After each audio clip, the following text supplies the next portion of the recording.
வணக்கம் நண்பர்களே, எப்படி நல்லா இருக்கலாம். இன்னைக்கு நம்ம சேனல்ல பார்க்க போறது என்ன அப்படின்னா, டிஎன்பிஎஸ்சி குரூப் 2 சிலபஸ்ல இருக்கக்கூடிய யூனிட் 6 சங்ககாலம் முதல் இக்காலம் முறையிலான தமிழ் இலக்கியம் அப்படிங்கிற டாபிக் தான் பார்க்க போறோம்.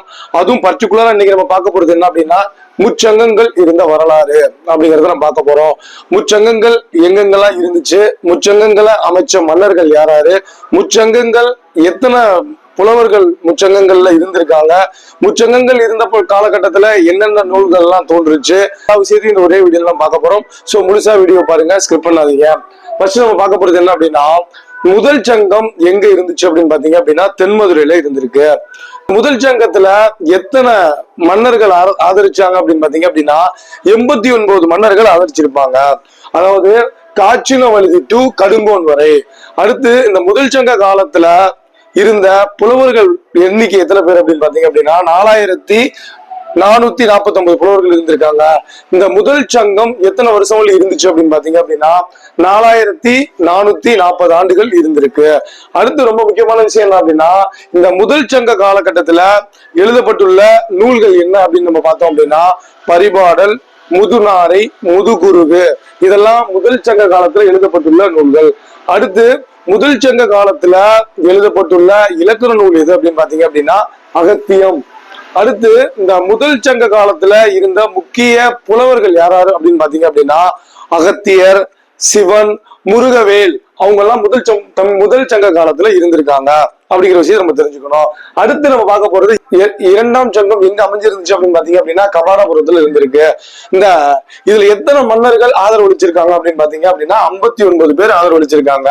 அதுவும் உதாரணமா எந்த மன்னர்ல இருந்து எந்த மன்னர் வரை இடைச்சங்க காலம் இருந்துச்சு அப்படிங்கிற மாதிரி கேள்வி அடிக்கடி கேட்டிருக்காங்க.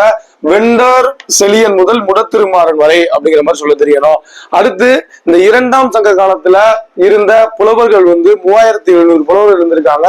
3700 ஆண்டுகள் இந்த இரண்டாம் சங்கம் இருந்திருக்கு.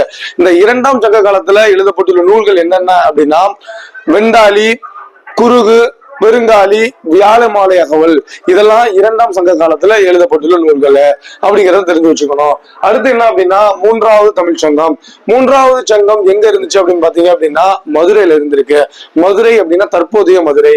அதுல இடைச்சங்க காலத்தை எத்தனை மன்னர்கள் ஆதரிச்சிருக்காங்க அப்படின்னு பாத்தீங்க அப்படின்னா 49 பேர் ஆதரிச்சிருக்காங்க. முடத்திருமாறன் முதல் உக்கிர பெருவழுதி வரை. எத்தனை புலவர்கள் இருந்தாங்க அப்படின்னா 449 புலவர்கள் இருந்திருக்காங்க. ரொம்ப முக்கியமான விஷயம் என்ன அப்படின்னா, இந்த கடைச்சங்க காலகட்டத்துல எழுதப்பட்டுள்ள நூல்கள் என்னென்ன அப்படின்னு நம்ம சொல்ல தெரியணும். திரைமாலை 150, ஐந்திணை 70, அகநானூறு, குறுந்தொகை, நற்றிணை, 10 இதெல்லாம் கடைச்சங்க காலகட்டத்துல எழுதப்பட்டுள்ள நூல்கள். அதே போல கடைச்சங்க காலகட்டத்துல எழுதப்பட்டுள்ள இலக்கண நூல் எது அப்படின்னா தொல்காப்பியம். அதை விட முக்கியமான விஷயம் என்ன அப்படின்னா, ஒரு கியூட்ஸை கொடுத்துட்டு அடிக்கடி இந்த கேள்விகள் கேட்பாங்க. என்ன அப்படின்னா, மகாபாரதம் தமிழ் படுத்தும் மதுராபுரி சங்கம் வைத்தும் என்று பாண்டிய மன்னர்கள் தமிழ் வளர்த்ததை குறிப்பிடும் நூல் எது, குறிப்பிடும் செப்பேடு எது அப்படிங்கிற மாதிரி கேள்வி கேட்பாங்க. சின்னமன்னூர் செப்பேடு அப்படிங்கிற மாதிரி நம்மளுக்கு சொல்ல தெரியணும். கரெக்டா பாருங்க, மறுபடியும் ரீகால் பண்றேன், நல்ல மைண்ட் ஏத்தி வச்சுருங்க. மொத்தம் 3 தமிழ்ச்சங்கங்கள் இருந்திருக்கு. ஃபர்ஸ்ட் தமிழ்ச்சங்கம் எங்க இருந்துச்சு அப்படின்னா மதுரையில இருந்திருக்கு. இரண்டாவது தமிழ்ச்சங்கம் கபாடபுரத்துல இருந்திருக்கு. மூன்றாவது தமிழ்ச்சங்கம் எங்க இருந்துச்சு அப்படின்னா தற்போதைய மதுரையில இருந்திருக்கு. சோ மொத்தம் 3 சங்கங்களை வரிசைப்படுத்தி சொல்லணும்னா இதுதான் தென்மதுரை, கபாடபுரம், அப்புறம் தற்போதைய மதுரை. அடுத்து ரொம்ப முக்கியமான விஷயம் என்ன அப்படின்னா, முதல் தங்கம் எந்த மன்னர் வரை இருந்தாங்க அப்படின்னா காச்சினவழுதி டு கடுங்கோன். இரண்டாம் சங்கம் இடைச்சங்கம், அதாவது இடைச்சங்கம் அப்படிங்கிறது வெண்டர் செலியன் முதல் முடத்திருமாறன் வரை. மூன்றாவது சங்கம் முடத்திருமாறன் முதல் உக்கிர பெருவழுதி வரை அப்படிங்கிறத தெரிஞ்சு வச்சுக்கணும். முதல் சங்க காலத்துல எழுதப்பட்டுள்ள நூல்கள் என்னென்ன அப்படின்னா பரிபாடல், முதுநாரை, முதுகுருகு. முதல் சங்க காலத்துல எழுதப்பட்டுள்ள இலக்கண நூல் எது அப்படின்னு பாத்தீங்க அப்படின்னா அகத்தியம். அதே போல இரண்டாம் சங்க காலத்துல எழுதப்பட்டுள்ள நூல் எது அப்படின்னு பாத்தீங்க அப்படின்னா பெருங்காலி, குருகு, வெண்டாளி, வியாழமாலை அகவல்.